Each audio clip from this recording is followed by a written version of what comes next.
एक क्वेश्चन है, praise the Lord, I have question related to disease, कि मेरा ये जो सवाल है वो बीमारी के विषय में है।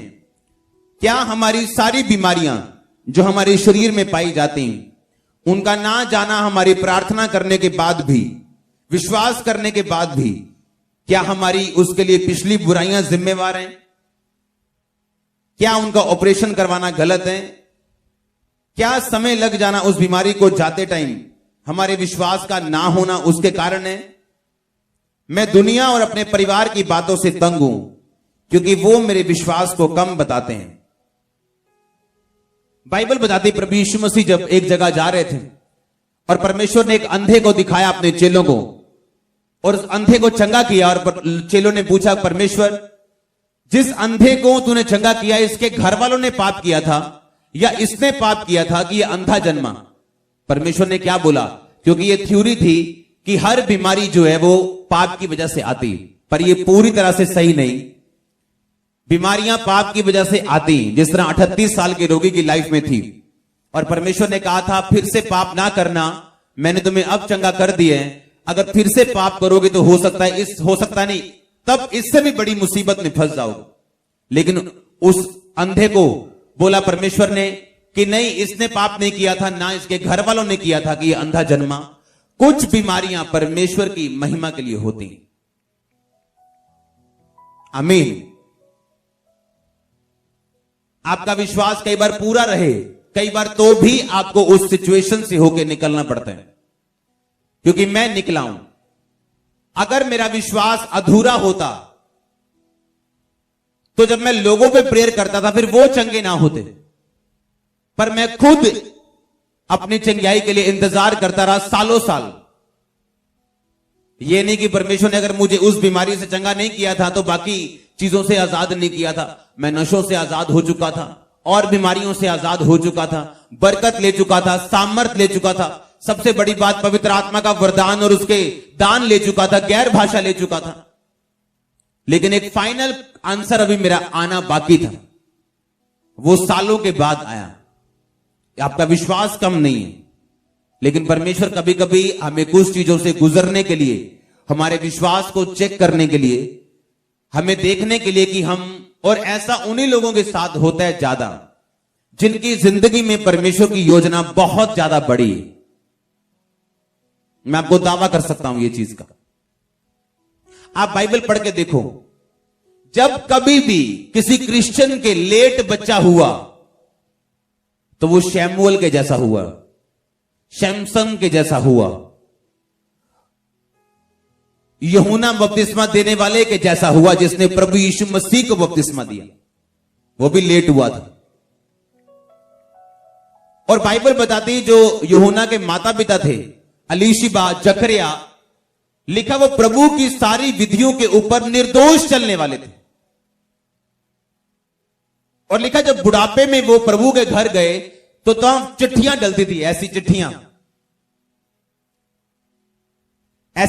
डलती थी कि कौन बंदे आज प्रभु के भवन में जाके रीति रिवाज पूरे करेंगे। और बाइबल बताती वो बूढ़े हो चुके थे, इतने बूढ़े कि बच्चा करने के भी काबिल नहीं थे, पर उनका भवन में जाना, नहीं तो बंदा सोचे ओ यार मैंने नहीं जाना, क्या हुआ, हम तो बूढ़े हो गए प्रभु को मानते मानते, फिर भी हमारे घर में बच्चा नहीं, क्या जाना रीति रिवाज करने, प्रभु के सामने धूप जलाने, या प्रभु के भवन में जाके अंदर परम पवित्र स्थान में जाके वो रीतियां पूरी करनी, पुराने नियम वाली। मुझे क्या जरूरत है, मेरे को कौन सा परमेश्वर ने बच्चा दिया है, सारी उम्र मैंने परमेश्वर में निर्दोष निकाली, फिर भी प्रभु ने मुझे कोई ब्लेसिंग नहीं दी, तो मैं नहीं जाऊंगा। जब परमेश्वर आपको बरकत ना दे, आपके दिल में क्या आता है और आपके मुंह पे क्या आता है, ये बहुत इंपॉर्टेंट है, और यहोवा इसे चेक करता है। जब आपकी प्रार्थना का उत्तर ना आए, आपके दिल में क्या आता है, दिमाग में क्या आता है, और आपके मुंह पे क्या आता है, ये परमेश्वर इसे बड़ी गहराई से देखता है और सुनता है। क्या यहां पे ऐसे लोग मौजूद हैं, अगर 10 साल भी आपके बेबी ना हो और आपको चर्च से फोन आए कि बहन जी आप वॉलंटियर हो, कल आके दरिया साफ करनी, और अब फिर भी दरियां साफ करने के लिए आओ, बावजूद इसके कि 10 साल से आपको बेबी नहीं हुआ। और अगर आप फिर भी चर्च आओ और प्रभु के काम भी करो, तो इस बात का यह सबूत है कि एक दिन प्रभु अपनी मर्जी, अपनी ग्लोरी, अपनी महिमा को आपकी जिंदगी के ऊपर साबित करेगा और बहाएगा यीशु मसीह के नाम में। और बाइबल बताती वो औरत और वो मर्द जो जकरिया और उसकी पत्नी अलीशिबा, लिखा प्रभु की आज्ञाओं और विधियों के ऊपर निर्दोष चलने वाले थे, फिर भी परमेश्वर ने उन्हें कोई भी संतान नहीं दी। और लिखा प्रभु के दिन जब उसके नाम पे चिट्ठी निकली कि वो अंदर जाए और प्रभु के सामने रीति रिवाजों को पूरा करे, तो लिखा है कि दूत उसके सामने प्रकट हुआ और बोला, तेरी प्रार्थनाएं सुन ली गई, अब तेरी पत्नी के बुढ़ापे में पुत्र होगा, तो उसका नाम यूहन्ना रखना, क्योंकि वो परमेश्वर पिता के रास्तों को साफ करेगा। ये एक बड़ी ब्लेसिंग थी। आमीन। ये बड़ी ब्लेसिंग आपकी लाइफ का हिस्सा हो। अगर आमीन ऊंचे है, ये आशीष, मैंने कहा बड़ी ब्लेसिंग आपकी लाइफ का हिस्सा हो।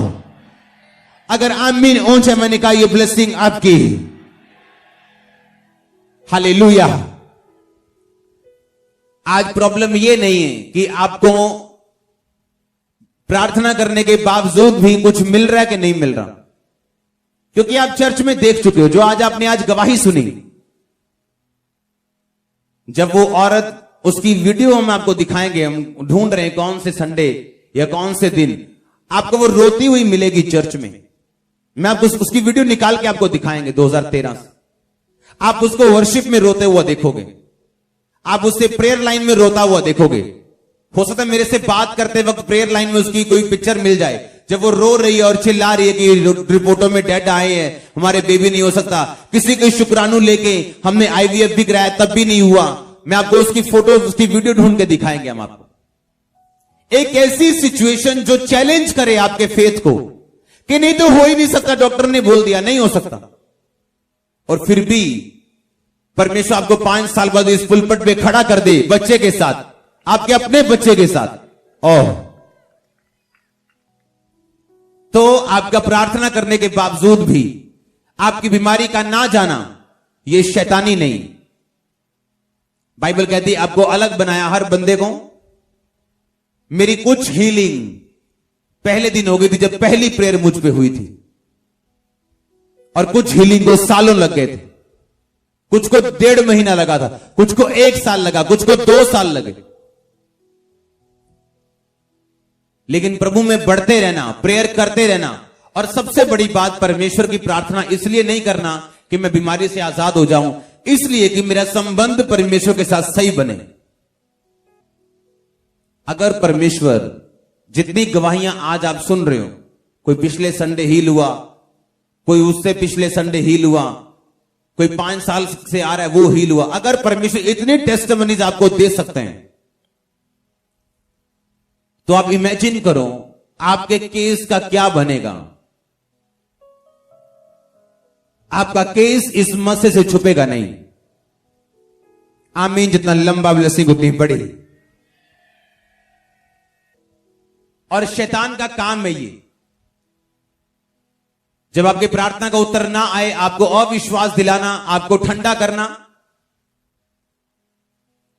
बढ़ते जाओ, परमेश्वर आपके संग है। जवाब आने वाला है चर्च, और शैतान को यह पसंद नहीं कि जवाब आए। मैंने कहा जवाब आने वाला, और वो जवाब आपके पड़ोसी, रिश्तेदार, आपके लोग, अपने पराए, सब सुनने वाले। अगर आमीन हो चाहिए आशीष आपकी। हालेलुया। छुपेगा नहीं। आमीन। जितना लंबा ब्लेसिंग उतनी बड़ी। और शैतान का काम है ये, जब आपकी प्रार्थना का उत्तर ना आए, आपको अविश्वास दिलाना, आपको ठंडा करना। बढ़ते जाओ, परमेश्वर आपके संग है। जवाब आने वाला है चर्च, और शैतान को यह पसंद नहीं कि जवाब आए। मैंने कहा जवाब आने वाला, और वो जवाब आपके पड़ोसी, रिश्तेदार, आपके लोग, अपने पराए, सब सुनने वाले। अगर आमीन हो चाहिए आशीष आपकी। हालेलुया।